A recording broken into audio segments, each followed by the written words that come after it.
आई गौरी सीतानाथ प्रेमानंदे अगवार हरि हरि बोल गीताई गौरी सीतानाथ प्रेमानंदे अगवार हरि हरि बोल। समवेत भक्तबिंदेर चरणे आमार कोटि कोटि दंडवत प्रणिपात। हरिद्वारे ब्रह्मकुंडेर तीरे आसन्न मृत्यु महाराज परीक्षित बसेছেন प्रायोपवेशने।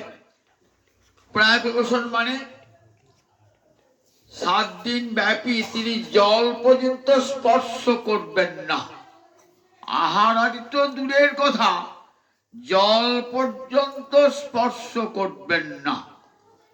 কেন না, যে জলের জন্য তিনি এত বড় অপরাধ করেছেন। সামান্য একটু তৃষ্ণার জল, তার জন্য এত বড় মহৎ অপরাধ করেছেন, যার জন্য তিনি জল পর্যন্ত স্পর্শ করবেন না। অভিশপ্ত হয়েছেন। 7 দিনের মধ্যে তার তক্ষক দংশনে জীবনপাত ঘটবে। এই অভিশাপে অভিশপ্ত হয়ে হরিদ্বারে ব্রহ্মকুণ্ডের তীরে এসে বসেছেন গঙ্গার দিকে মুখ করে।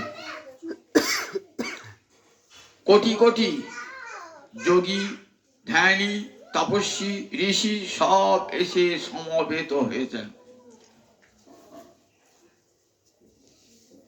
ব্যাসনন্দন সুখদেব আসছেন হরিদ্বারে ব্রহ্মকুণ্ডের তীরে। আজ হরিকথার প্রকাশ হবে বলে আজ হরিকথার প্রকাশ হবে বলে হরিদ্বারে ব্রহ্মকুণ্ডের তীরে কত যোগী, মুনি, ধ্যানী, ঋষি এসে সমবেত হয়েছেন হরিদ্বারে ব্রহ্মকুণ্ডের তীরে। সুখদেব 7 দিন ব্যাপী অমৃতময়ী হরিকথা পরিবেশন করেছেন।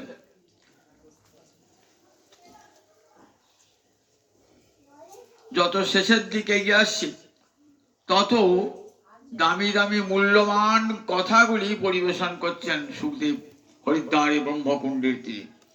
11 স্কন্ধে এসেছেন। শ্রীমদ্ ভাগবতের 12টা স্কন্ধ, 18,000 শ্লোক। 12টা স্কন্ধে 11 স্কন্ধ হলো ভগবানের ললাট স্বরূপ। সেই 11 স্কন্ধে এসে কত বড় বড় দামি দামি কথাগুলি, মূল্যবান কথাগুলি, যেগুলি আমাদের জীবন পথের পাথেয়। উদ্ধবকে উদ্দেশ্য করে আমাদের মতন বিষয়ের কি গৃহমেধী সংসারাসক্ত জীব, তাদের মঙ্গলের জন্য ভগবান এই উপদেশগুলি দিয়ে যাচ্ছেন। ঠিক যেমন গীতায় আমরা দেখি ভগবান অর্জুনকে উপদেশ দান করছেন, এখানে উদ্ধব তার একান্ত প্রিয় ভক্ত নিজজন। উদ্ধবের পরিচয় দিয়েছেন সুখদেব। কেমন উদ্ধব? উদ্ধব সম্পর্কে ভগবানের ক্ষুল্লতাত ভ্রাতা, তার মানে ক্ষুদ্রত ভাই সম্পর্কে। কিন্তু এটা তো রক্তের সম্পর্ক, কিন্তু আসল যে সম্পর্কটি, সেই সম্পর্ক হল উদ্ধবের মতন ভক্ত জগতে আর দ্বিতীয় নয়। উদ্ধবকে হরিদাস বলা হয়েছে। শাস্ত্রে, ভাগবত শাস্ত্রে 3 জন হরিদাস। তেমন উদ্ধব একজন, যুধিষ্ঠির একজন, আর গিরিরাজ গোবর্ধন। হরিদাস বলা দেখুন, শ্রীহরির চিহ্নিত দাস উদ্ধব, একান্তী ভক্ত, গোবিন্দ চরণ ছাড়া যিনি জীবনের দ্বিতীয় বস্তু জানেন না, এক ছাড়া দ্বিতীয় বস্তু জানেন না বলে একান্তী ভক্ত বলা হয়। সেই উদ্ধব আজ নতজানু হয়ে ভগবানকে কত প্রশ্ন করেছেন, ভগবান তার উত্তর দিয়েছেন। ঠিক যেমন রথবস্তে বসে অর্জুন ভগবানের কাছে বহু উপদেশ বাণী শুনেছিলেন, তেমনি করে আজ উদ্ধব শুনছেন। বলছেন, দেখো উদ্ধব, দেখো উদ্ধব। উদ্ধবের পরিচয় দিয়েছেন কেমন? বৃষ্টিনাং প্রবর মন্ত্রী কৃষ্ণস্য দ্বৈত সখা শিষ্য বৃহস্পতি সাক্ষাৎ উদ্ধব বুদ্ধি সপ্তম। বৃষ্টিবংশ মানে যদু বংশের একটা শাখা হলো বৃষ্টিবংশ।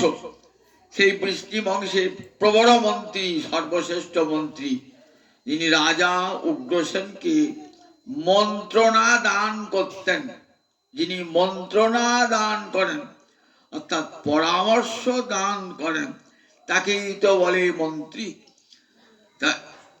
বিষ্ণাং প্রবর মন্ত্রীদের মধ্যে আবার বড় ছোট আছে। প্রবর সর্বশ্রেষ্ঠ মন্ত্রী হলেন উদ্ধব, বিষ্ণাং প্রবর মন্ত্রী। কৃষ্ণস্য দ্বৈত সখা, আবার গোবিন্দের প্রাণ পৃষ্ঠ সখা। তাহলে ভক্তিতে উদ্ধব এগিয়ে। আবার কি বলেন? শিষ্য বৃহস্পতি সাক্ষাৎ, দেবগুরু বৃহস্পতির শিষ্য। তাহলে জ্ঞানেও উদ্ধব কত বড় শ্রেষ্ঠ। জ্ঞান এবং ভক্তি দুটোরই চূড়ান্ত সীমায় উদ্ধব। জ্ঞানের শেষ সীমায়, ভক্তির শেষ সীমায় উদ্ধব পৌঁছিয়েছেন। উদ্ধব বুদ্ধি সপ্তম। আমার বুদ্ধিতে উদ্ধবের সমান কেউ নয়। সেই উদ্ধবকে উদ্দেশ্য করে বলছেন, দেখো মানব দেহটা বড় দুর্লভ, লব্ধ্বা সুদুর্লভমিদং বহু সম্ভবান্তে মানুষম অর্থদম অনিত্যম অপিহ ধীর। লব্ধ্বা সুদুর্লভম ইদং বহু সম্ভবান্তে, সম্ভব মানে জন্ম, বহু জন্মের পর এই মানব জন্ম লাভ হয়। এর পূর্বে আমরা বহু বহু জন্ম পেয়েছি। একবারে কৃমিকীট থেকে আরম্ভ করে পশু পাখি কীট পতঙ্গ পর্যন্ত আমাদের বহু জন্ম কেটে গেছে। সর্বশেষ জন্ম হলো এই মানব জন্ম। লব্ধ্বা, এই মানব জন্ম সুদুর্লভ। লব্ধ্বা শুধু দুর্লভ নয়, বলে লব্ধ্বা সুদুর্লভমিদং বহু সম্ভবান্তে। উদ্ধব, এই মানব দেহটা অত্যন্ত মূল্যবান। তাই শুধু সুদুর্লভ নয়, দুর্লভ নয়, সুদুর্লভ। আবার এক জায়গায় বলেছেন, নিধমাদ্যং সুলভং সুদুর্লভং প্লবং সুকল্পং গুরুকর্ণধারং ময়ানুকূলীর রহস্যতি দিতং যোপমান ভবাব্ধিক ন তরেৎস আত্মহা। মানব দেহটা শুধু সুদুর্লভ না, আদ্যং ভগবানের সেবার প্রথম উপচারই হলো মানব দেহ। এই মানব দেহ না থাকলে ভগবত সেবা হয় না। পশু পাখির দেহে ভগবানের সেবা হয়। পশু পাখিরা শাস্ত্রীয় উপদেশ শোনে, তারা শাস্ত্রীয় উপদেশ জানে, জানে না। তাহলে শাস্ত্রীয় উপদেশটা কাদের জন্য? শুধু মানুষের জন্য। দেবতাদের জন্য নয়, মানুষের জন্য। মানুষের নিচে একটা জন্ম আছে, ইতর জন্ম, তির্যক জন্ম। আবার মানুষের উপর একটা জন্ম আছে, দেব জন্ম। আমরা আছি ভূলোকে আছি। এরপরে ভুব স মোহ জন তপসত্ব, এগুলো সব উঁচু উঁচু লোক। এগুলো জানে সাধন বলে, এরা সবাই এগিয়ে গেছেন। কেউ দেবতা হয়েছেন, ঋষি হয়েছেন, উপযোগে রয়েছেন। আর নিচে রয়েছেন নরক আদি, সেখানে নরকের কীটেরা রয়েছে। মাঝখানে মানব দেহ। এই মানব দেহ পরম মূল্যবান, নিধম আদ্যম, এবং ভগবানের কৃপার দান। বললেন ভগবানকে সেবা করতে গেলে প্রথমেই চাই মানব দেহ। তাই আদ্যম সর্ব বাঞ্ছিত ফলানাং মূলম। আপনি যা যা চাইবেন এই মানব জীবনে চাইতে হবে। কি কি চাইতে পারেন? ধর্ম, অর্থ, কাম, মোক্ষ। এটিকে কি বলে? চতুর্বর্গ পুরুষার্থ। পুরুষার্থ মানে পুরুষ মানে জীব, নারী, পুরুষ, সবাইকে পুরুষ, এখানে পুরুষার্থ বলা, পুরুষ বলা আছে। তাহলে অর্থ মানে প্রয়োজন। মানুষের জীবনের প্রয়োজন মিটে যায় এই চারটে জিনিসে: ধর্ম, অর্থ, কাম, মোক্ষ।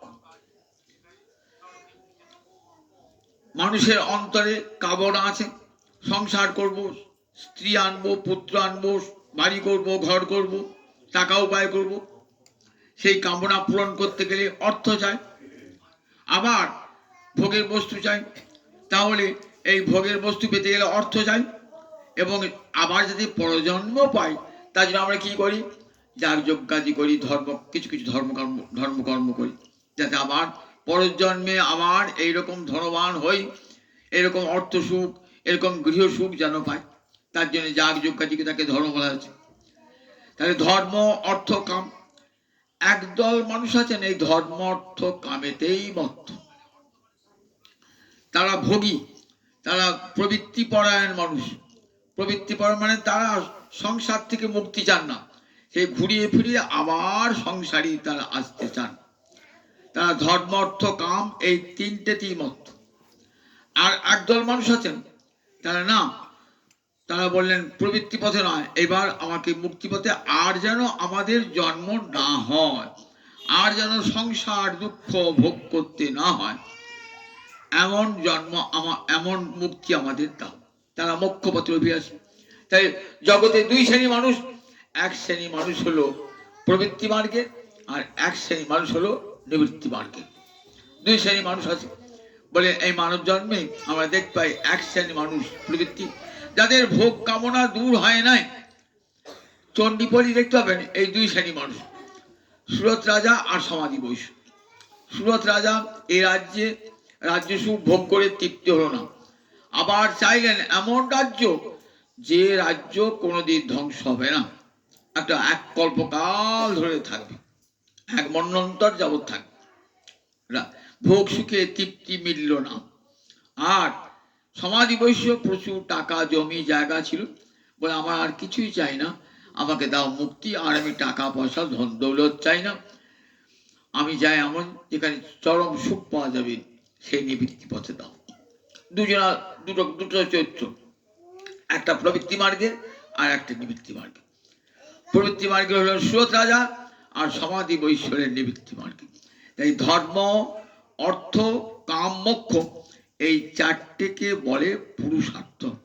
যারা প্রবৃত্তি মার্গে মানুষ তারা এই তিন ধর্ম অর্থ কাম নিয়ে তুষ্ট থাকে, আর যারা নিবৃত্তি মার্গে মানুষ তারা চান মুক্তি আর সংসার চান, আর যেন সংসার আসতে না। তা বললেন দেখো, বললেন এই নির্ধম মাধ্যম এই মানব দেহেতে এই দুটো জিনিসই পাওয়া যাবে। যদি ভোগ করতে চাও তাহলে আবার ভোগী জীবন পাবে, আর যদি মুক্তি চাও তাহলে সংসারে থেকে মুক্তি পেতে পারো এই মানব জন্ম, আর অন্য কোনো জন্ম হবে না। মনুষ্য জন্ম কেমন, তা বললেন দেখো, ঠিক যেমন খাঁচায় মানুষ পাখি থাকে না, খাঁচায় মানুষ পাখি থাকে, তেমনি জীবাত্মা এই দেহরূপ পিঞ্জরে খাঁচায় ভরা, সে মুক্তি পাচ্ছে না।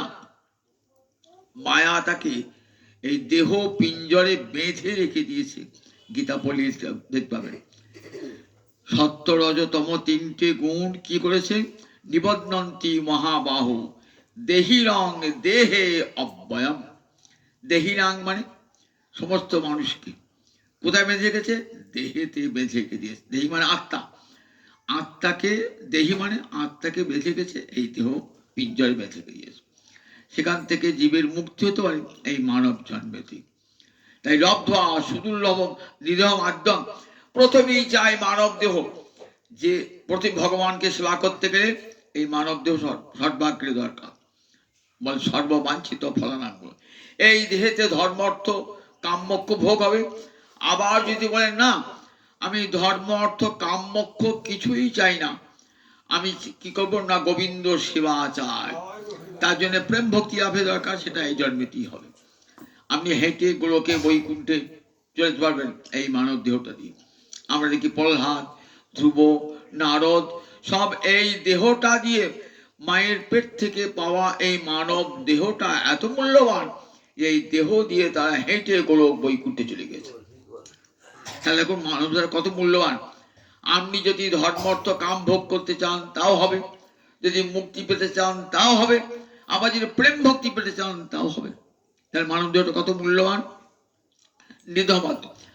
আবার যদি মনে করেন দেহটা পেয়ে আমি আবার নরকে ডুববো, পাপ পথে যাবো, তাও হবে এই দেহটা দিয়ে। এই দেহটা দিয়ে পাপ পুণ্য সব এই দেহটা দিয়ে হয়।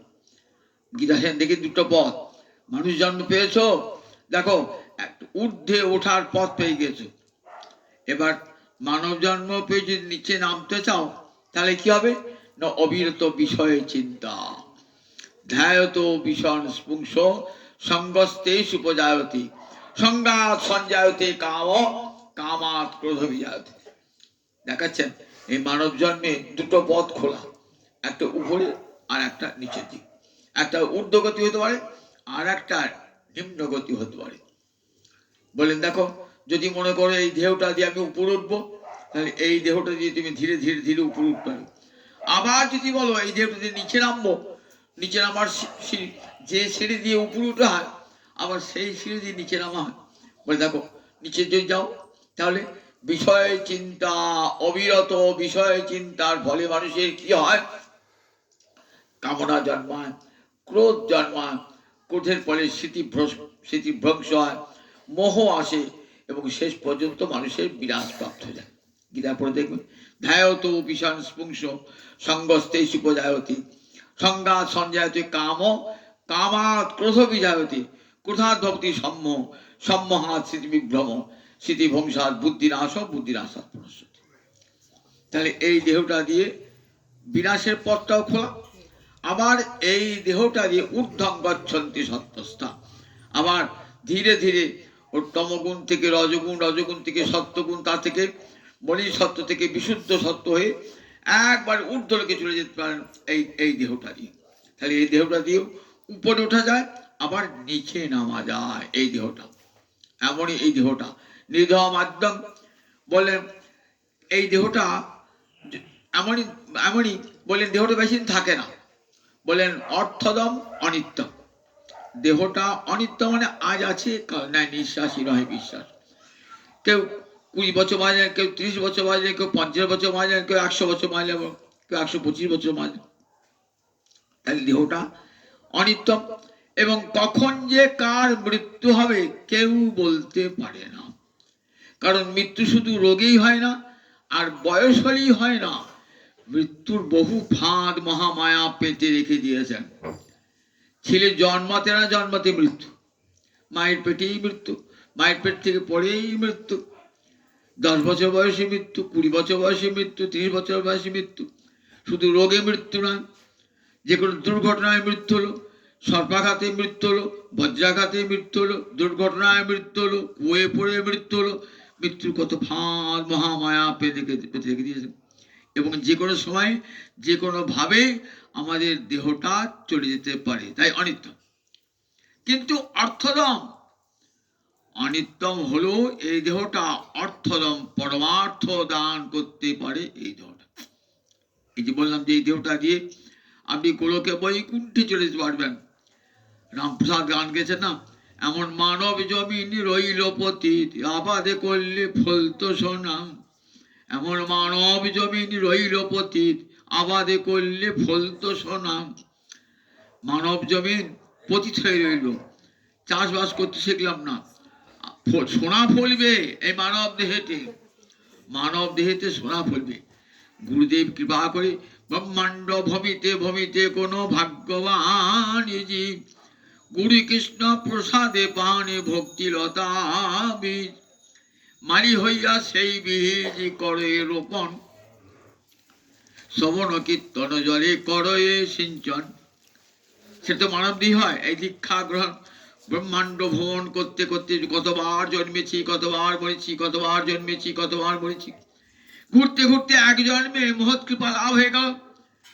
গুরুর কাছে গিয়ে বললাম শিষ্য স্তেহং সাধিমাং প্রপন্নম, আমি তোমার শিষ্য, আমাকে উপদেশ দাও। গুরুদেব কর্ণে মহামন্ত্র দিলেন, বীজ মন্ত্র দিলেন। বীজ মন্ত্র দিলেন মানে হৃদয়ের ক্ষেত্রে আমি তোমার ভক্তির বীজ পুঁতে দিলাম।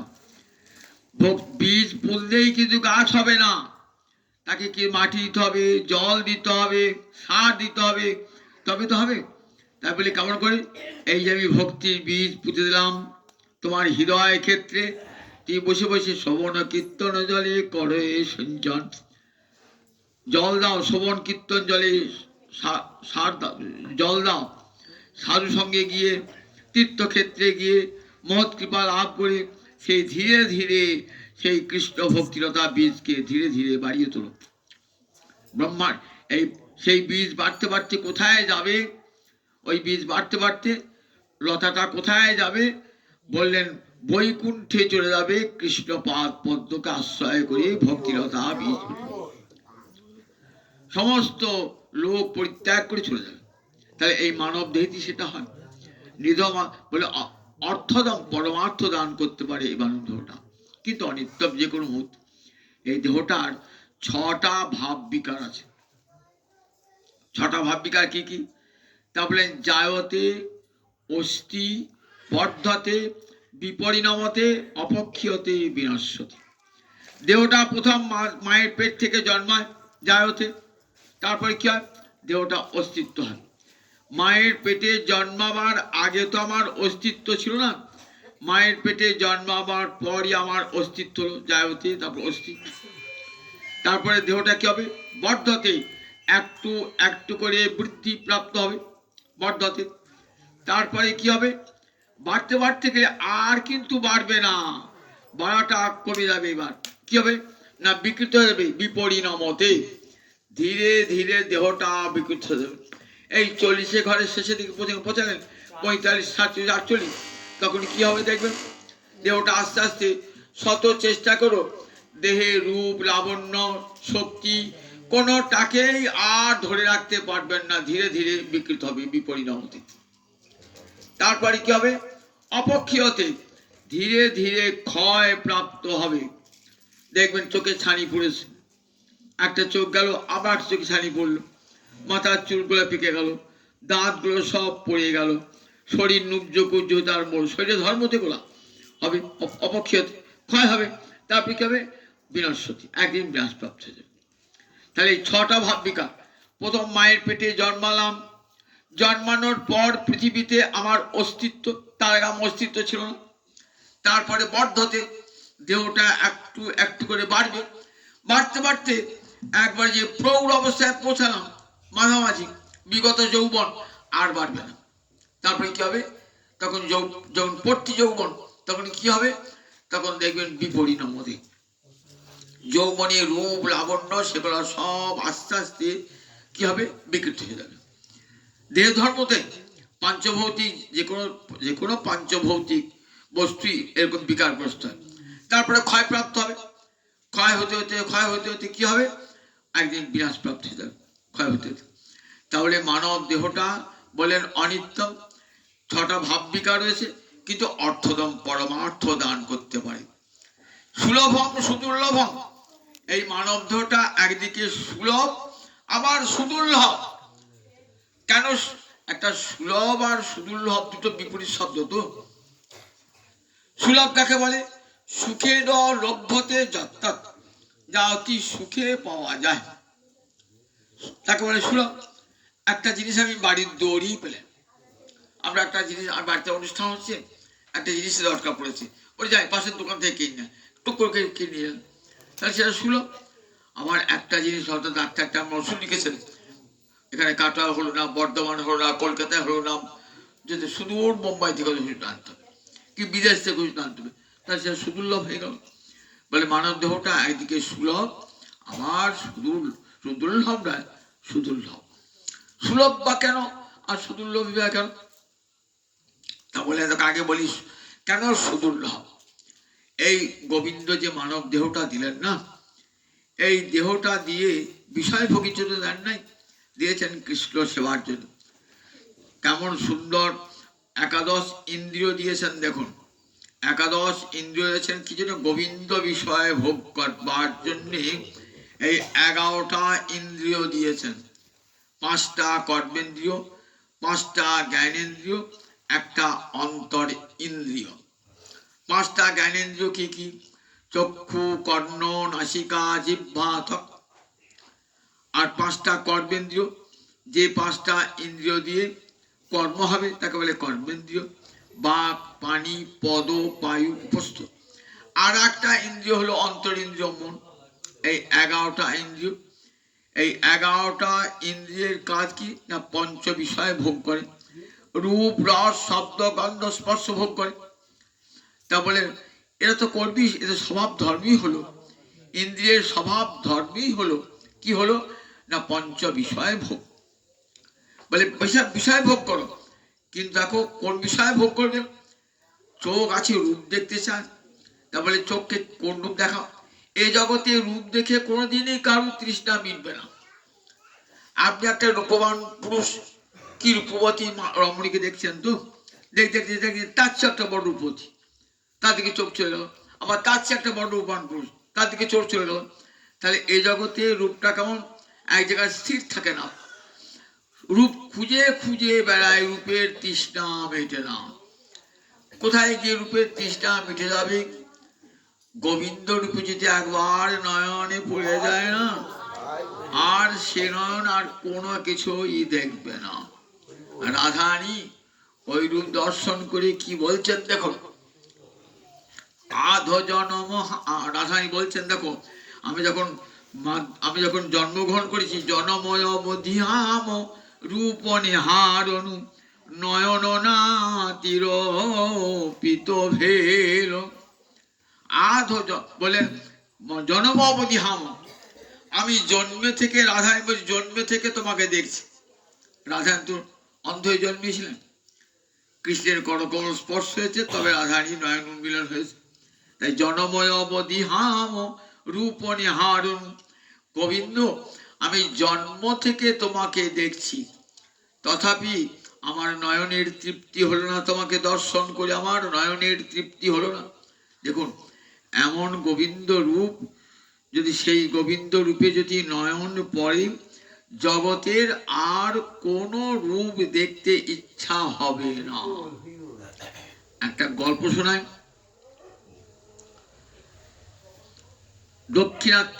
দাক্ষিণাত্যে বড় বিষ্ণু ভক্ত বৈষ্ণব, তার নাম রামানুজ স্বামী, আচার্য রামানুজ। সেই রামানুজ এক শিষ্য ছিল, তার নাম ধনুর্দাস। তার ধনুর্দাস খুব ভালো ভক্ত বটে, সব বটেন, কিন্তু একটা গণিকা রমণী পিতার চিত্তটা আসক্ত ছিল। কিছুতেই তার ওই স্বভাবটাকে ছাড়াতে পারেন না গুরুদেব। তা গুরুদেব দেখেন, গুরু শক্তি, গুরু একটা শক্তি আছে, তো গুরুদেব প্রতিজ্ঞা করেছেন যে শিষ্যের ওই রূপা শক্তিটাকে দূর করবো কেমন করে না, রঙ্গনাথকে দর্শন করি। দক্ষিণ ভারতে কৃষ্ণ বিগ্রহ রঙ্গনাথ, সেই রঙ্গনাথকে দর্শন করি। তা বলছেন ধনুদাস, রঙ্গনাথকে দেখেছিস কি স্বরূপ না, ওই রূপে যদি একবার নয়ন দেয়া যায় বল, আর কোথাও তাকাতে ইচ্ছা করে না। ধনুদাস ঠাকুর চিন্তা করা বলছেন, প্রভু তোমার সঙ্গে তো আমি যাই, তো আমি তো তোমার রঙ্গনাথ দেখি, তোমার সঙ্গে না গেলেও আমি তো রঙ্গনাথকে দেখি, কিন্তু আমার তো রঙ্গনাথকে দেখে নয়নে আমার তো কিছু মনে হয় না। তার চেয়ে জানো, আমি যে রমণীকে ভালোবাসি না, সেই রমণীর মুখটা আরো বেশি সুন্দর। রামন এসে বলছে, তাই বুঝি? আচ্ছা বেশ, আজ তুমি আমার সঙ্গে যাবে রঙ্গনাথকে দেখতে। বললে বেশ গুরুদেব। গুরুদেব আগে আগে যাচ্ছেন, আর শিষ্য ধনুর্দাস পিছনে পিছনে যাচ্ছে। রঙ্গনাথের মন্দিরে গিয়ে পৌঁছিয়েছেন না, গুরুদেব যাচ্ছেন, পিছনে যাচ্ছেন ধনুর্দাস, তার পিছনে যাচ্ছেন সেই সুন্দরী রমণীটা যাকে ভালোবাসে ধনুর্দাস। যখন রঙ্গনাথের মন্দিরে পৌঁছেছেন না, গুরুদেব কৃপা শক্তি সঞ্চার করে, যিনি যার কাজ কি অজ্ঞান অতিবিনান্ধস্য জ্ঞানাঞ্জন শলাকয়া চক্ষুরুন্মিলিতং যেন তস্मै শ্রী গুরবে নমঃ। অজ্ঞান আধারে যে চোখটা আচ্ছন্ন হয়ে রয়েছে, জ্ঞানাঞ্জন শলাকা দিয়ে সেই চক্ষু উন্মীলন করে দেন, এটা গুরুদেবের কাজ। তা গুরুদেব যখন আচার্য নামও সেরকম গুরুদেব দিয়ে বলছেন, গুরু শক্তি সঞ্চার করে, অয়ে ধনুর্দাস রঙ্গনাথকে পুষ্য। ধনুর্দাস দেখো দেখো, এবার রঙ্গনাথকে দর্শন করো। যেই রঙ্গনাথকে দর্শন করেছে না, গুরু শক্তি সঞ্চারিত হয়েছে না, তখন প্রেমের কাজল মাখা নয়নে রঙ্গনাথকে দর্শন করেছে। পিছনে রয়েছেন ওই রূপবতী রমণীটি, আর একবার চোখটা ঘুরিয়েও একবার দেখলেন না সেই রূপবতী রমণীকে। রঙ্গনাথ রঙ্গনাথ বলে কাঁদতে কাঁদতে ওই রূপের নয়নে, ওই রূপের চরণে চিরকালের জন্য নিজেকে সঁপে দিলেন, আর মুখটা ঘুরিয়ে ওই রমণীকে দেখলেন না। সেই রঙ্গনাথের চির সেবক হয়ে গেলেন। তাই দেখুন, ওই নয়ন, দুটি নয়ন যদি একবার কৃষ্ণ রূপে দান করেন, তাহলে জগতে আর কোনো রূপ দেখতে ইচ্ছা হবে না। তাই যে হেরিবে কৃষ্ণানহন তার করে দুনয়ন, বিধি হইয়া হেন রবিচার। মোর বহলে যদি ধরো কোটি আঁখি তার করো, তবে জানি যোগ্য সৃষ্টি তার। বিধাতারা গোপীরা রাধা গোবিন্দের রূপ দর্শন করে কি বলেছেন ব্রজ গোপিকারা? যে হেরিবে কৃষ্ণানহন তার করে দুনয়ন, বিধি হইয়া হেন অবিচার। জগতের রূপ দুটি নয়ন দেখে দেয় যথেষ্ট, কিন্তু গোবিন্দের রূপ বলেন দুটি নয়নের রূপ দেখা যায় কেন? লক্ষ নয়ন দিলে না হে, আমরা অপলকে চেয়ে রইতাম, কেন লক্ষ নয়ন দিলে না হে। গোবিন্দ রূপ দেখবার জন্য দুটি নয়নে কিছু হয় না, কেন লক্ষ নয়ন দিলে না, কোটি নয়ন দিলে না, আমরা অপলকে গোবিন্দ রূপ দেখতাম। তাহলে গোবিন্দ দর্শন করতে গেলে প্রেমাঞ্জল ছড়িত ভক্তি বিলোচনে ন, সন্ত সদৈব হৃদয়ে বিলকয়ন্তি। ইয়ং শ্যাম সুন্দরং অচিন্ত গুণস্বরূপং গোবিন্দং আদি পুরুষং তমহং ভজামি। ব্রহ্মা বলছেন ব্রহ্ম সংহিতায়, প্রেমাঞ্জন ছড়িত, অঞ্জন মানে কাজল, প্রেমের অঞ্জন মাখা নয়নে সাধুরা তোমাকে নিরন্তর দর্শন করছেন। তাই সাধুরা সংসারে আর কারো রূপ দর্শন করেন না, গোবিন্দ রূপ দর্শন করে তারা এমন মুগ্ধ, জগতে আর কোনো রূপের দিকে তারা তাকান না। তাদের অন্তরে গোবিন্দ, বাইরে গোবিন্দ। আমি যদি নয়ন মুদে থাকি, অন্তরে গোবিন্দ দেখি, নয়ন মেলিয়া দেখি শ্যাম। সব সাধুরই এক কথা, রাধাই কথায়, আমি নয়ন মুদ্রিত করলে শ্যাম সুন্দরকে দর্শন করি, নয়ন খুললেও শামসুদকে দর্শন করি। যাহা যাহা নেত্র পরে তাহা কৃষ্ণ স্ফুরি। যেদিকে নয়ন যায় সেদিকে সাধুরা কৃষ্ণ দর্শন করেন। সর্বং খল্লিদং ব্রহ্ম ভাগবত ঋষিরা সর্বত্র সেই ব্রহ্মপুরুষকে দর্শন করেছেন ধুলি করাতে। তাহলে দেখুন, এইবারও তো এই মানব জন্মেতেই হয়েছে। তাহলে এই যে ইন্দ্রগুলি দিয়েছেন না, এই ইন্দ্রগুলি কৃষ্ণ সেবার জন্যে। যদি এই ইন্দ্রিয় দিয়ে বিষয় ভোগ করি, জগতের রূপ দেখি, কান দিয়ে যদি জগতের পরনিন্দা পরচর্চা শুনি, বিষয়ের কথা শুনি, তাহলে কি হবে? আবার কিন্তু আসতে ঘুরে ঘুরে এখানে আসতে হবে। যতবার জন্মাবো আবার ঘুরে ঘুরে, মুক্তি আর হবে না, আবার এই সংসার দুঃখ ভোগ করতে আসতে হবে। তাই বলে দেখো সুদুর্লভ, আপনি ভাবছেন এই জন্ম মানুষ হয়েছি, আবার পরের জন্ম মানুষ হব, বলে তা কখনো হয় না। মানুষের মতো কাজ করলে তবে মানুষ হওয়া যায়, নইলে মানুষ হওয়া যায় না। আমি মানুষে জন্মালাম, কিন্তু বিষয়ে ভোগ করে যাচ্ছি। বললেন বিষয় ভোগের জন্য মানব জন্ম নয়, বিষয় খলু সর্বতস্যাৎ। বিষয় তো সর্বত্র আছে। নর্দমার কৃমিকীট তারাও বিষয়ে ভোগ করে। আপনি ভাবছেন আমি দালান কোঠায় বাস করি, পাখিরা বলবে দেখো তোমাদের কাছে দালান কোঠায় বাস করে যে সুখ, আমার ওই যে বাসা বাঁধি গাছেতে, সেটা তো আমার তেমনি সুখ। তুমি স্ত্রী পুত্র নিয়ে ঘর সংসার করে যে সুখ পাও, আমি আমার বাচ্চাগুলিকে সে একই সুখ পাই। নর্দমার কীটটা বলবে দেখো ওই কাদার উপর শুয়ে আমি তোমার মতনই সুখ পাই। তুমি যেমন স্ত্রী পুত্র নিয়ে সংসার করো, আমি ঠিক তেমনি ওই নর্দমার মধ্যে স্ত্রী পুত্র নিয়ে সুখে বাস করি।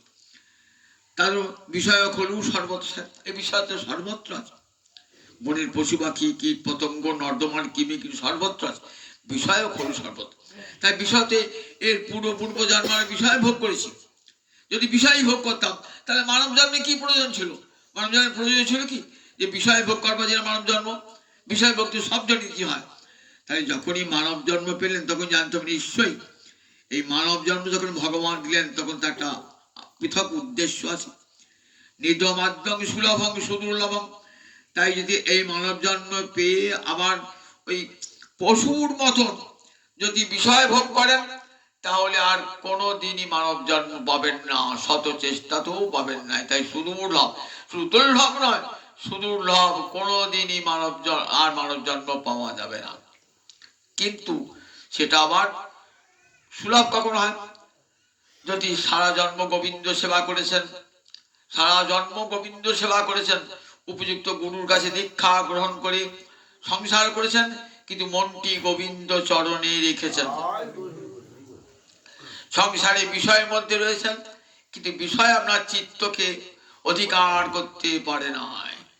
গোবিন্দ কৃষ্ণ ভক্তি আপনার চিত্তকে অধিকার করে রেখে দিয়েছে। এই যদি সারাটা জীবন করে থাকেন মানব জন্ম পেয়ে, তাহলে মানব জন্মটা সার্থক হয়ে গেল।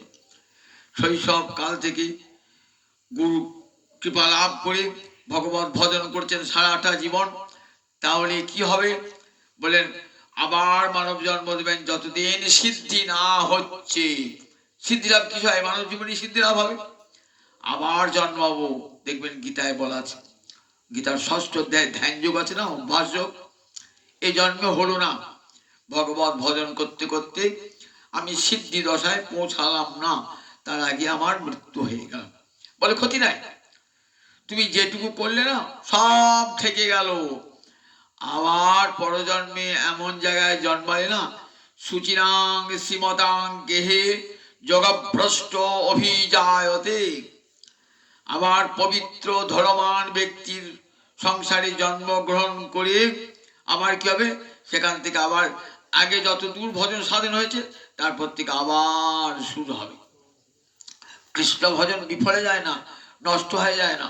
আমার দেহটা গেল, কিন্তু আমার ভজনটা থেকেই গেল। যত দূর ভজন করেছি সব থেকে গেল। মনে 10-এ আমার শেষ হয়েছে, তো ঠিক আমার 11 থেকে শুরু হবে, আবার 20-তে শেষ হয়েছে, 21 থেকে আবার শুরু হবে। যতক্ষণ 100-এ না পৌঁছাচ্ছি ততক্ষণ আমার এমন এমন জন্ম দেবেন ভগবান না, এমন এমন গৃহে জন্ম দেবেন না, যেখান থেকে আমি যাতে 100 লক্ষ্যে পৌঁছাতে পারি। তাহলে সেটা সুলভ হয়ে গেল। যখন হিরণ্যকশিপুকে বধ করেছেন নৃসিংহদেব, হিরণ্যকশিপু যন্ত্রণায় ছটফট করতে করতে মা বলছেন, মা বাবা, যন্ত্রণার সময় কি বলি? মা বাবা, এই মুখ দিয়ে বার হয় সবারই, রোগ যন্ত্রণায় পড়ে মা বাবা করি। প্রহ্লাদ কাছে বসে আছেন, প্রহ্লাদ বলছেন, বাবা, মা তাতেতি মা ব্রীহি মরণে সমুপস্থিতে।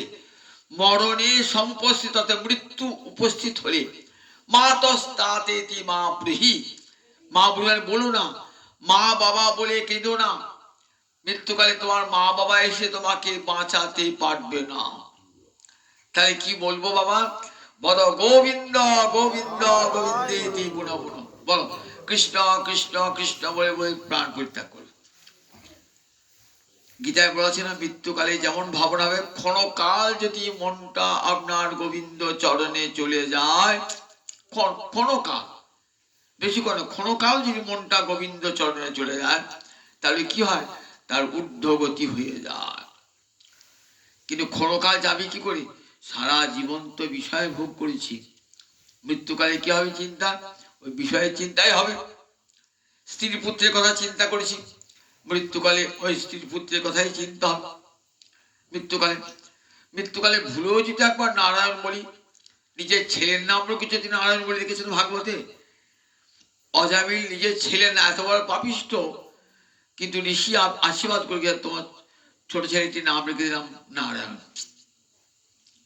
সেই ছেলের নাম নারায়ণ দেখে দেখুন তার জমের দুয়ার থেকে মুক্তি হলো,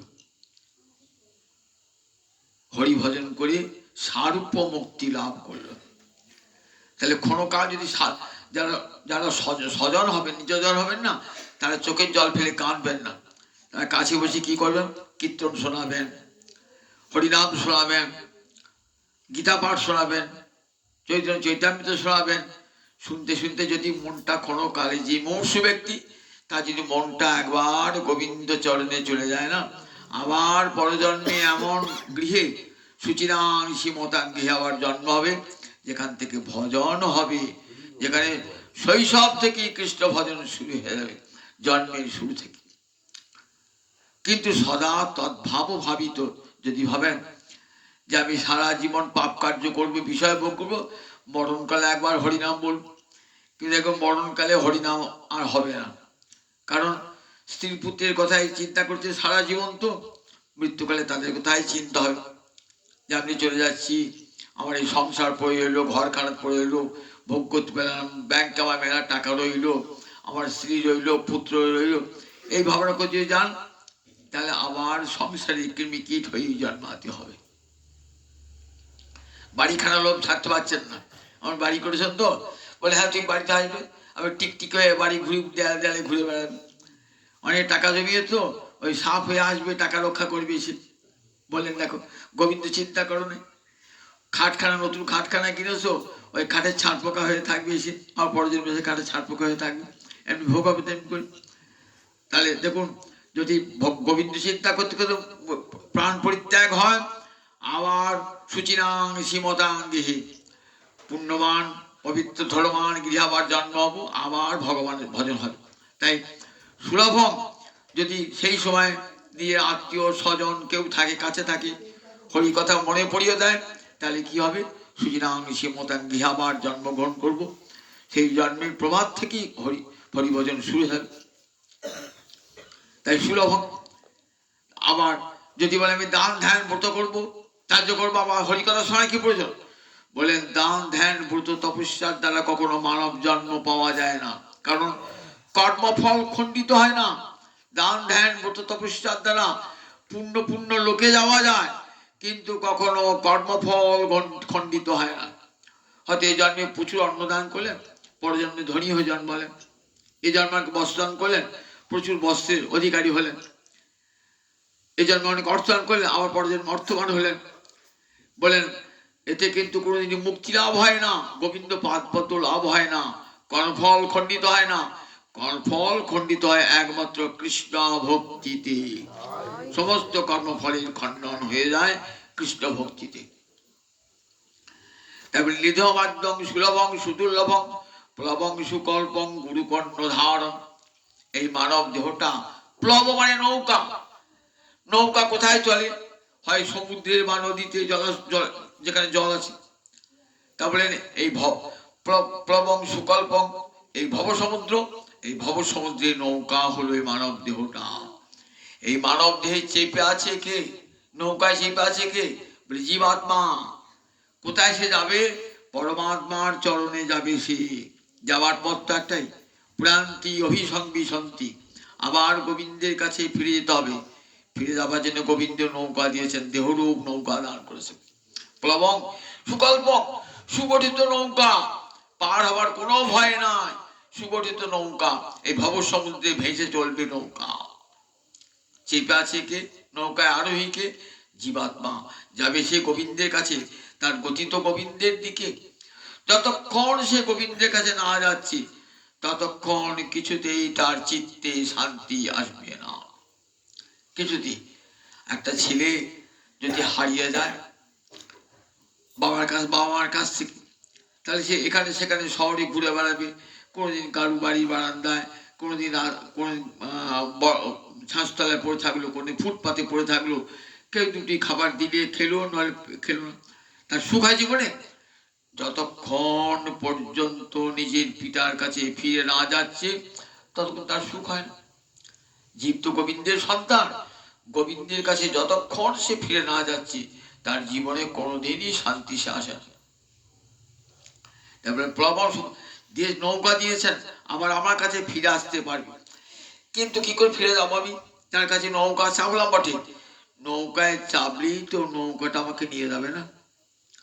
আপনি গিয়ে এখানে চাপলেন গিয়ে নৌকায়, যেখানে ফেরিঘাট কাটা, যেখানে ফেরিঘাট, সেখানে গিয়ে নৌকা চেপেছেন। আপনি যাবেন বল্লভপাড়া ঘাটে, নৌকাটাকে বলে এই নৌকা তুই আমাকে নিয়ে চল বল্লভপাড়া ঘাটে, নৌকা নিয়ে যাবে? নৌকা নিজে চলতে পারে? নৌকা তো নিজে চলতে পারে না, কারণ নৌকাটা তো জড়ো, দেহটা তেমনি জড়ো, যেতে পারে না দেহটা। তাহলে নৌকাটাকে কে চালাবে? একটা মাঝি নাবিক চাই, তবে সে নৌকাটাকে চালাবে। আমার যে দেহ নৌকা, সেই দেহ নৌকা কে চেপে আছে? জীবাত্মা। এই নৌকাটা চালাবে কে? গুরু কর্ণধার, গুরুদেব হলেন সেই নৌকার কান্ডারি। গুরুদেব জানেন কোথায় নিয়ে যেতে হবে, মাঝি জানেন কোথায় লোকটাকে কোন ঘাটে পৌঁছাতে হবে, গুরুদেব জানেন শিষ্যকে কোথায় নিয়ে যাব, গুরু কর্ণধার। তাই গুরুদেব হলেন এই ভব সমুদ্রের কান্ডারি। কান্ডারি মানে কর্ণধার, যিনি ঠিক হালটি ধরে থেকে কত ঝড় ঝঞ্ঝা আসবে, উপযুক্ত মাঝি যদি না হয় তাহলে কিন্তু নৌকো উল্টিয়ে যাবে। গুরুটি যদি সদ্গুরু না হয়, ঠিক পথপ্রদর্শক না হয়, তাহলে নৌকা কিন্তু উল্টে যাবে, মানব জন্মটা সার্থক হবে না। তাই গুরু করবেন জেনে, গুরু আগে ভালো করে জেনে হবে যে গুরু আমাকে বৈদিক ধর্মের উপদেশ দান করে গোবিন্দ চরণে পৌঁছে দেবেন কিনা। তস্মাৎ গুরুং প্রপদ্যেত জিজ্ঞাসু শ্রেয় উত্তমম। দেখবেন ভাগবতের নবযোগীন্দ্র সংবাদ আছে, বলেন কোন গুরু, তস্মাৎ গুরুং প্রপদ্যেত, সেই গুরুর চরণ আশ্রয় করবে, তাকে উত্তম শ্রেয় জিজ্ঞাসা করবে, যিনি শাস্ত্রবিদ অর্থাৎ বৈদিক শাস্ত্রে যিনি সুপণ্ডিত, যিনি জেনেছেন প্রতিটি জীবের গন্তব্য স্থান কোথায়, যিনি জেনেছেন। আবার শুধুই না, গুরু ব্রহ্মবিদ অর্থাৎ ব্রহ্ম তত্ত্ব জেনেছেন, আবার নিজেও ব্রহ্মজ্ঞ হয়েছেন এমন গুরুদেব। শুধু শাস্ত্র জানলেই হবে না, নিজেও চলেছেন সেই পথে। তবে তোমাকে নিয়ে যাবেন একটা অন্ধ লোক, বলে আমার সঙ্গে এসো বাবা, তোমাকে বাড়ি দেখিয়ে দিচ্ছি। অন্ধ লোকটা নিয়েই তো পথ না, সে তো নিজে খালে পড়লো, তার পিছনে পিছনে গেল, সেও খালে পড়ে গেল। তাহলে যেতে হবে চক্ষুষ্মান ব্যক্তি, যে এমন শুধু তাই নয়, যে ঠিক পথটা চেনে, আমার লোকের সঙ্গে যেতে হবে। আমি অমুক জায়গায় যাবো, আমাকে নিয়ে যাবে গো, তাহলে হ্যাঁ নিয়ে যাবো। দেখলে আমার লোকের সঙ্গে গেলে সে পথটাই চেনে না, লক্ষ্যটাই সে জানে না, তাই পথভ্রষ্ট হয়েছে। তার এই যে গুরু তো পথপ্রদর্শক। অখণ্ড মণ্ডলাকারং ব্যাপ্তং যেন চরাচরং তৎপদং দর্শিতং যেন তস্मै শ্রী গুরবে নমঃ। সেই পদ, যে পদ আমাকে, যে বিষ্ণু পদ আমাদের জীবনের গন্তব্যস্থল, সেই লক্ষ্যস্থানকে যিনি চিনিয়ে দেন, তাই গুরুদেবেন শাস্ত্রজ্ঞ। শুধু শাস্ত্রজ্ঞ নন, সেই সঙ্গে তিনি ব্রহ্মতত্ত্ব শুধু জানলেই হবে না, ব্রহ্মতত্ত্ব নিজের জীবনে প্রতিপাদন করেছেন। এমন গুরুদেব সদ্গুরু আশ্রয় গ্রহণ করলে নইলে অন্ধে নৈব নিয়মানা যথান্ধা, অন্ধ দ্বারা পরিচালিত হয়ে গেলে খালে ডুবে পরিমর্থ। তাই বলেন দেখো গুরু কর্ণধারম, গুরুদেব মাঝি। মাঝি যদি ঠিক হালটা ধরে থাকেন না, তাহলে সমুদ্রে যত ঝড় উঠুক, ঝড় ঝঞ্ঝা হোক, উত্তাল তরঙ্গ হোক, তবু দেখবেন নৌকাটি ঠিক ধরে একবারে গন্তব্যস্থলে মাঝি পৌঁছে দেবে। সেই জন্য সদ্গুরুর উপদেশ গ্রহণ করে চলতে হবে এই জীবন পথে, যিনি আমাকে নিয়ে যাবেন। কোথায় নিয়ে যাবেন? গোবিন্দ চরণ পদ্মে পৌঁছিয়ে দেবেন, তৎপদং দর্শিতম। তাই গুরু কর্ণধার, গুরুদেব কৃপা করে যদি কৃপা করেন, অর্থাৎ গুরু ছাড়া কিন্তু গোবিন্দ ভজন হবে না, এটা শাস্ত্র জানিয়ে দিলেন। আপনি ভাবেন আমি নিজে গুরুকরণে কি দরকার, আমি নিজে নিজেই শাস্ত্র পড়ে ভগবানের কাছে যাবো, কোনো দিন তা হবে না। কেন হবে না? গুরুদেব কৃপা করে যতক্ষণ পর্যন্ত কর্ণে ভক্তিলতা বীজ না দিচ্ছেন না, ততদিন পর্যন্ত জীবের ঠিক প্রদর্শিত বৈদিক ধর্মের যে পথ, সেই পথে যাওয়া যায় না। গুরুর ঠিক সেই পথ দিয়ে যাবে। একটা উদাহরণ দিয়ে যাবো, দেখুন বট গাছে তো অসংখ্য বীজ থাকে, সেই বীজগুলো যদি দেখেন, একটা বীজ আমাদের সর্ষের, ওই আমাদের পুষ্তুর মতন অনেক বীজ, যদি সব বীজগুলো গাছ হতো, বট গাছ হতো, তাহলে পৃথিবীতে কিন্তু মানুষের বাসার জায়গা থাকতো না। অসংখ্য বীজ, কিন্তু হয় কি হয় না, একটি দুটি হয়। কখন হয়? পাখিতে সেই বটবৃক্ষের বীজ খেলো, এইবার বিষ্ঠা রূপে ত্যাগ করলো, দেওয়ালের কাঠ নিচে ত্যাগ করেছে, সেখানে বট গাছ হয়ে গেছে। জল নাই, কিছুই নাই, সেখানে মাটি নাই, তবু দেখবে সেখান থেকে একটা বট গাছ হয়ে গেছে। কারণ ওই যে পাখি পাখিটার পেটে গেল না, ওই পাখিটার পেট থেকে যখন বীজটা বার হলো, তখন তার শক্তি হলো। ঠিক তেমনি গুরুদেব যে বীজ মন্ত্র পেয়েছেন, যে তিনি আবার তার যে উপদেশ পেয়েছেন, সেটি তার মুখ দিয়ে উগলিয়ে দেন শিষ্যের কর্ণে, তবেই দেখবেন সেটি কার্যকর হয়ে যায়, নইলে হয় না। আপনি শত শাস্ত্র পড়লো কখনো লক্ষ্যে পৌঁছাতে পারবেন না। তাই বলে গুরু কর্ণধারক, সেই গুরুদেব উপযুক্ত কাণ্ডারি হলে, কর্ণধার হলে আপনাকে লক্ষ্যে পৌঁছে দেবেন। নিধমাদ্যং সুলভং সুদুর্লভং প্লবং সুকল্পং। আর মানব দেহর নৌকাটি এমন সুকল্প নৌকা। সুকল্পং গুরু কর্ণধার ময়ানুকূলেন নভস্বতি নিতং। বলেন যেই গুরুদেবের কৃপা হয়ে যায়, তখন আমার আনুকূল, আমার করুণারূপ বাতাস সেই নৌকায় লেগে যায়। কিরকম দেখুন, নৌকাতে পাল থাকে, পালটা সবাই টাঙায় না। কখন টাঙায়? যদি অনুকূল বাতাস বয়, মাঝি বোঝে যে আমি উত্তর দিকে যাব, বাতাসটা উত্তর দিকেই ঠেল মারছি, তখন কি করে মাঝি পালটা লাগিয়ে দেয়। তাহলে মাঝিকে আর ডাঁট টানতে হয় না, আপনি এমন বাতাসে গতিতে দ্রুত নৌকাটা লক্ষ্যে পৌঁছিয়ে দেয়। এখানে উদ্ধবকে ভগবান বলছেন, দেখো যেই গুরু কৃপা লেগে হলো না, গুরুদেব করলেন, তখন আমার করুণা বাতাস সেই নৌকার পালে লেগে যায়। ময়ানুকূলে নভস্বতী, নভস্বর মানে বায়ু, ময়ানুকূলে নভস্বতী নিতং। আমার করুণা বাতাস সেই নৌকার পালে লেগে যায়।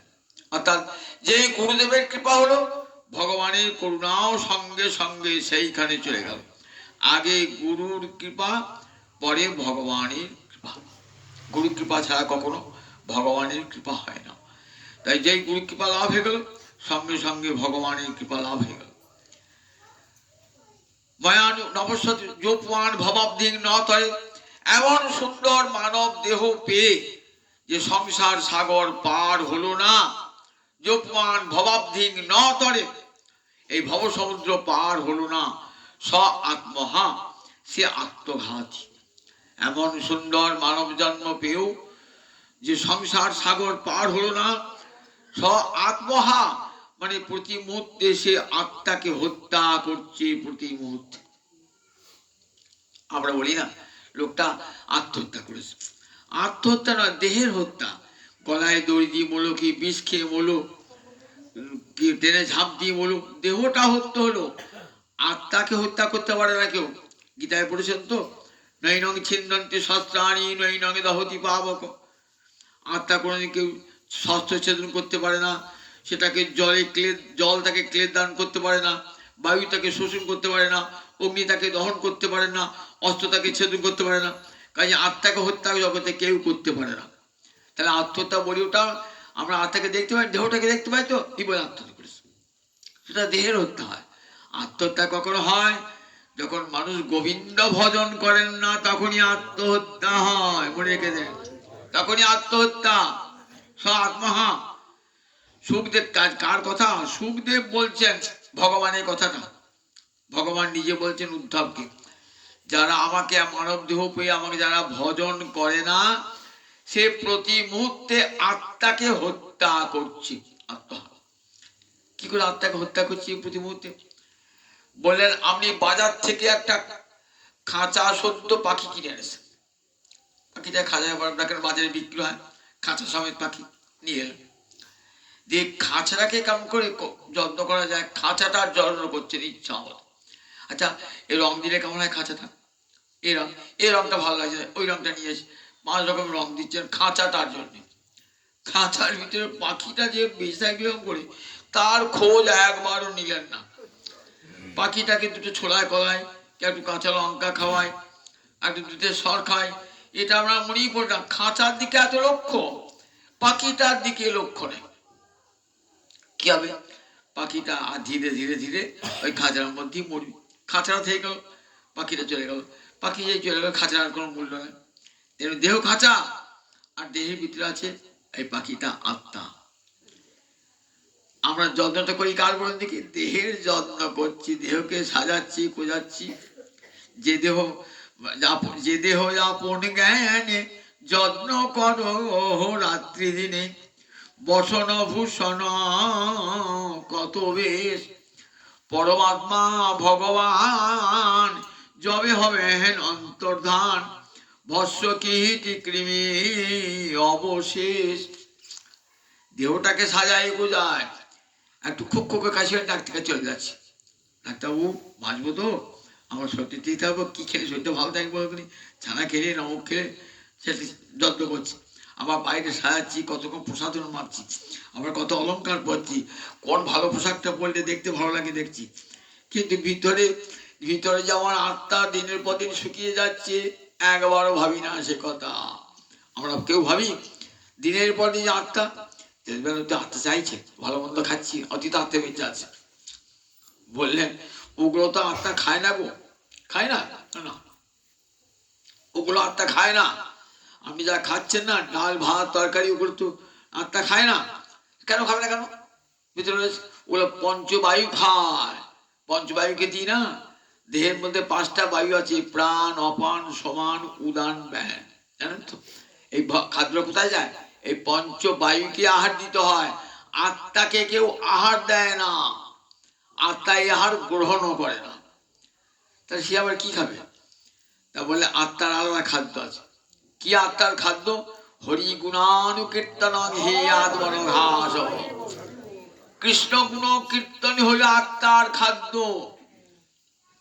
এই জগতে ডাল ভাত সে খায় না, কৃষ্ণ গুণানুকীর্তনই হলো আত্মার খাদ্য।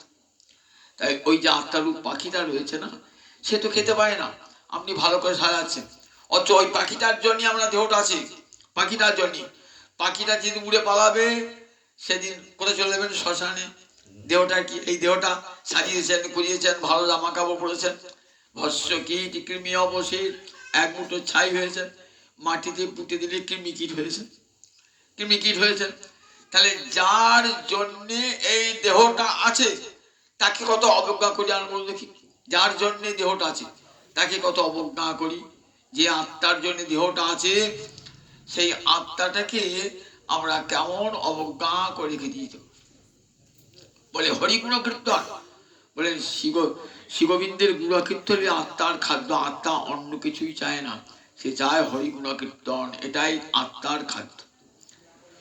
তাকে একটু করে হরিগুণ কীর্তন দেন। দেখবেন বোবা ছেলে না, বোবা ছেলে কাঁদছে তো, তাকে দেন, তাকে একটা খেলনা, এইটা দেন, সেটা দেন, ভালো মন্দ খাবার দেন, যে ছুঁড়ে ফেলে দেন, কারণ আপনি বুঝতে পারছেন ও কি চাইছে। মা জানে আমার এই বোবা মেয়েটা কি চাইছি, বোবা ছেলেটা কি চাইছি, ঘর থেকে তার মনের মতো খেলা এনে দিলেন, সে খেলতাম। ঠিক তেমনি আমাদের ভিতরে বোবা কান্না, এত ঘর বাড়ি সম্পদ পেয়েও শান্তি আসছে না। প্রচুর টাকা হয়েছে, শান্তি হলো না। 5খানা গাড়ি হয়েছে, তাতেও শান্তি হলো না। একটা বাড়ি ছিল না, 5খানা বাড়ি হলো, তাতেও শান্তি হলো না। একটা টাকাও ছিল না, 5 কোটি টাকা ব্যাংক হয়েছে, তাতেও শান্তি হলো না। সব ছেলেরা লেখাপড়া শিখেছে, চাকরি করছে, মেলা টাকাও বেঁচেছে, তাতেও শান্তি হলো না। নিজের সুন্দর দেহে বসবাস করছি, ঘর বাড়ি ভোগ করছি, তাতেও শান্তি হলো না। তাহলে শান্তি হচ্ছে না কেন? তাহলে যদি টাকা পয়সা ধন দৌলত থাকলে শান্তি হতো, তাহলে অনেক কিছু রয়েছে। টাকা পয়সা হতো না, এমন অনেক মানুষ বউ রয়েছে যাদের ছেলেমেয়েরা সুপ্রতিষ্ঠিত, বড় বড় বাড়ি ঘর, টাকা পয়সা রয়েছে, তাহলে কিছু হ্যাঁ তোমার শান্তি সুখে আছো? বলে না, প্রতি মুহূর্তে উদ্বেগ অশান্তি রয়েছে। কেন? বলে আসলে এই পাখিটা ছটফট করছে, তো পাখিটা তো উদ্বেগযুক্ত, ওই খাঁচাটা সে তো কিছু পায় না, সে তোকে তাই উদ্বেগযুক্ত হয়েছে। তাই যতদিন ওই পাখিটা খাবার না পাবে না, ততদিন কিন্তু শান্তি হবে না। পাখিটা কখন শান্তি পাবে? যদবৈ ভূমা ভূমৈব সুখং নাল্পি সুখমস্তি। ভারতবর্ষে বেদান্ত দর্শন বলেন ভূমৈব সুখং, ওই ভূমা পুরুষ, ওই গোবিন্দের সঙ্গে যোগাযোগ যতক্ষণ না হচ্ছে ভূমা পুরুষের সঙ্গে, ততক্ষণ জীবনে কখনো সুখ আসতে পারে না, শান্তি আসতে পারে না। যেই গোবিন্দের সঙ্গে সম্পর্ক স্থাপন হয়ে গেল, তখনই জীবনে সুখ শান্তি সব নেমে এলো। যদ্বৈ ভূমা তদ্বৈ সুখম, ভূমৈব সুখম নাল্পে সুখমস্তি। জগতে যতই পান ধন বাড়ি গাড়ি সব পান, তথাপি কিন্তু শান্তি আসবে না, শান্তি সুখ আসবে না। যতক্ষণ পর্যন্ত শান্তিময় গোবিন্দের চরণকে স্মরণ না করছেন ততক্ষণ। বিষ্ণু পরমী পদে মধ্য উৎসব। বেদ মাতা বললেন, জীব কোথাও তুমি সুখ খুঁজে বেড়াচ্ছ, সুখ কোথায় পাবে? টাকায় সুখ নাই, অর্থে সুখ নাই, বৃত্তে সুখ নাই, ধন সম্পদে সুখ নাই, পত্নীতে সুখ নাই, পুত্রেতে সুখ নাই। কোথায় সুখ জানো? ভগবান শ্রীহরি একমাত্র সুখ স্বরূপ। তাকে জানলেই সব সুখ তোমার করে। যতক্ষণ পর্যন্ত তাকে না জানছো ততক্ষণ পর্যন্ত সুখ আসবে না। তাই এই যে সুন্দর মানব দেহ, মহা বলে সুন্দর যে মানব দেহ, এই মানব দেহটা শান্তি পাবে কখন, সুখ পাবে কখন? যখন গুরু অনুগত হয়ে কৃষ্ণ সেবার পথে অগ্রসর হবে, ততই সে তার সুখের পথে সে যাত্রা করবে। তাই সুন্দর মানব দেহ, এই মানব দেহটা ভগবানকে পাবার জন্য এই দেহটা যেন আর নষ্ট না হয়। গোবিন্দের কৃপার দান এই মানব দেহ। যারা সাধু পুরুষ, সজ্জন পুরুষ, তারা কি করে? সারাটা জীবন গোবিন্দ ভাবনা করে শেষকালে আবার প্রাণ যখন পরিত্যাগ করেন, তখন তারা আবার এমন ঘরে জন্মান যেখান থেকে আবার ভজন হবে। আবার সেই ভজন সিদ্ধি লাভ হয়ে একদিন না একদিন তারা গোবিন্দ চরণে পৌঁছে যাবেন। সুন্দর মানব জন্ম। মৃত্যু তো আছে, মৃত্যু নাই এমন এমন মৃত্যু নাই এমন কোনো প্রাণী আছে পৃথিবীতে? পৃথিবীতে পাঞ্চভৌতিক এই পৃথিবী সব কিছু বিনাশযোগ্য, আজ আছে কাল নাই, সুতরাং তার জন্য কোনো দুঃখ নাই। গীতাতে বলেছে, অসচ্চানন্য সুচস্তং প্রজ্ঞাবাদং সভাসসি।